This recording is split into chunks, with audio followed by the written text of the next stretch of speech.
علامہ صاحب آپ نے گفتگو کے دوران جیسا کہ حضرت کا شعر کا ذکر کیا آپ نے، تو زندہ ہے واللہ، تو یقیناً اہل سنت کا تو یہ عقیدہ ہے کہ نبی کریم صلی اللہ علیہ وسلم حیات ہیں، اور پھر آپ نے امام کا شعر پڑھا تو زندہ ہے واللہ، یعنی قسم کھا کر امام فرما رہے ہیں۔ تو حضرت یہ ارشاد فرمایا کہ اگر تو نبی زندہ ہیں اور یقیناً ہیں تو زندہ کو تو کوئی دفن نہیں کرتا۔ لوگ یہ کہتے ہیں کہ بھئی صحابہ نے پھر تدفین کیوں کی نبی کریم صلی اللہ علیہ وسلم کی، یہ ایسی ایسی باتیں ان کے ذہنوں میں آ رہی ہوتی ہیں حضرت۔ پہلے تو ان کے آنے پر مجھے حیرت ہو رہی ہے کہ ایسی باتیں ذہنوں میں آ رہی ہیں وہ بھی اپنے نبی کے لیے، اب آ ہی گئی ہے تو میں چاہوں گا کہ جواب بھی دے کر ان کی تسلی کر دیں۔ میں نے ماشاءاللہ اس لیے کہا کہ حافظ طاہر بھی ماشاءاللہ اتنا ذہین و فتین بندہ ہے کہ یہ بال کی کھال اتارتا ہے۔ اللہ کریم آپ کو جزائے خیر دے۔ یہ بہت اچھا سوال کیا آپ نے، اور دور حاضر کی یہ ضرورت بھی ہے۔ مطلب یہ کہ نبی پاک اگر زندہ ہیں تو پھر صحابہ نے دفن کیوں کیا؟ میں نے کہا ساری چھوڑ دیں آپ، شہید زندہ ہوتا ہے؟ کہا بالکل۔ تو میں نے کہا جتنے کائنات میں شہید ہوئے دفن کیا کہ نہیں کیا؟ اس کا جواب دو مجھے، قرآن مجید دو جواب۔ قرآن مجید ہے نا، قرآن سے جواب دے دیا میں نے قرآن سے جواب۔ اب کوئی میدان میں نکل کے بات کریں، خدا کا خوف کرو یار، کیا کر رہے ہو تم لوگ؟ یعنی اتنا بغض کہ نبی پاک کے بارے میں یہ سارے سوالات کیے جا رہے، حالانکہ شہید کا رتبہ کم ہے اور نبی کا زیادہ ہے۔ تو جب کم رتبے والا زندہ ہے تو جس کا سب نبیوں سے بھی زیادہ ہے، پھر وہ کیوں نہیں زندہ ہے؟ سمجھ آ رہی میری بات کی؟ اچھا دوسری بات، میں نے کہا یہ میں تمہارا شوق پورا کر دیتا ہوں کہ تم کہتے ہو کہ زندہ تھے تو پھر دفن کیوں کیا؟ میں نے کہا جو مردہ ہوتا ہے نا اس کو آگ لگائی جاتی، کسی بھول میں نہ رہنا۔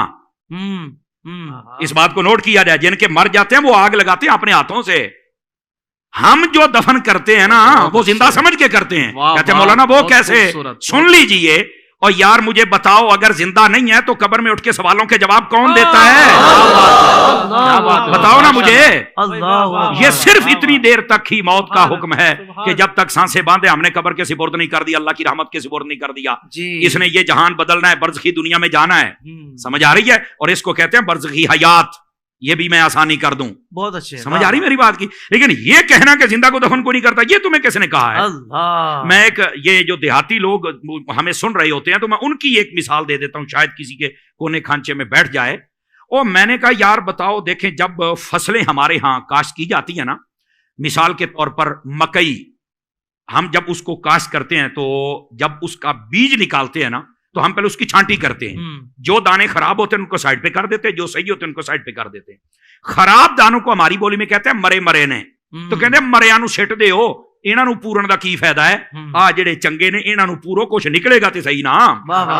اس کا مطلب ہے اگر یہ دیہاتی لاجک سے بھی دیکھا جائے نا تو زندہ کوئی دفن کیا جاتا ہے، مردے کو کوئی نہیں دفن کرتا ہے۔ سائنس سے لے کر دیہات، اور دیہات سے سائنس نے ہر زاویے سے ہم نے سمجھا دیا۔ دیکھیں نا، ہم نے قرآن سے بات شروع کی ہے نا، ہم دائیں بائیں تو جا ہی نہیں سکتے۔ کیا کہنے۔ اور پھر یہ بھی ایک ویسے بھی بڑی عجیب و غریب، او وہاں کیسے زندہ ہر طرف سے بند ہے؟ تو میں ان سے سادہ سوال کر لیتا ہوں، میں نے کہا بتاؤ یہ جو چوزا ہوتا ہے یہ انڈے سے 21 دن کے بعد نکلتا ہے؟ کہا بالکل۔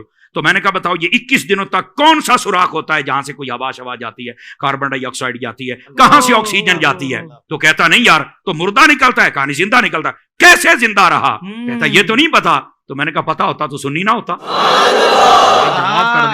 پتا ہوتا تو سنی نہ ہوتا۔ بھئی جو رب ایک چوزے کے لیے سب انتظام کر سکتا ہے وہ مدینے کے تاجدار کے لیے نہیں کر سکتا۔ وہ زندہ ہیں، ان کی زندگی کی تمہیں نہیں سمجھ آئی تو ایک الگ بات ہے۔ تو زندہ ہے واللہ، تو زندہ ہے واللہ، میرے چشم عالم سے چھپ جا۔ سبحان اللہ، سبحان اللہ۔